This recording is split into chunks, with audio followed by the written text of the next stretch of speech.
అయితే ఇప్పుడు చిరంజీవి గారి గురించి మాట్లాడాం కాబట్టి మీకు తెలిస్తే ఈ విషయం చెప్పండి. చిరంజీవి గారి ఫాలోయింగ్ చూసి ఒకానొక టైంకి ఆయనకి విషప్రయోగం కూడా జరిగిందంట. అది నిజమేనా? జరిగుండొచ్చు. బట్ అంత డీటెయిల్డ్‌గా తెలీదు. విషప్రయోగం జరిగింది అనేది. కొంతమంది ఓర్వలేనోళ్ళు ఉండొచ్చు. మనకి కాంపిటీషన్ అయిపోతున్నాడని ఉండొచ్చు.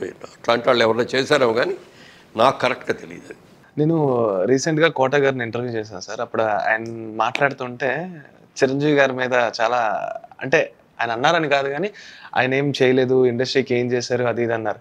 కానీ మీరు చాలా ఆయన ఏం చేశాడు? ఓకే. చిరంజీవి గారు చేయలేదు అని అన్నారు కోటగారు. మరి కోటగారు ఏం చేశారో చెప్పాలి కదా! పబ్లిక్‌గా చేసేవాళ్ళు కొంతమంది ఉంటారు. కామ్‌గా క్వైట్‌గా అంటే మనకి తెలుగులో చెప్తారు. కుడి చేత్తో చేసే సహాయం ఎడం చేతికి తెలియకూడదు, ఎడం చేతి చేసే కుడి చేతికి తెలియకూడదు. అలా పబ్లిసిటీ లేకుండా చేసేవాళ్ళు కొంతమంది ఉంటారు. ఇంకా కొంతమంది ఉంటారు. రూ.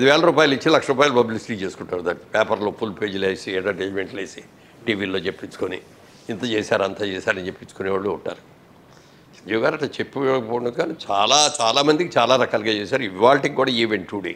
అవును. మీరు చాలా సార్లు చెప్పారు ఓపెన్‌గా. అయ్యా ఎందుకంటే మంచి చేసిన గురించి మంచి చెప్పకపోతే నువ్వు చెడు చేసిన వాడి గురించి నువ్వు చెడు చెప్పొద్దు, కానీ మంచి చేసిన వాడి గురించి మంచిని చెప్పు.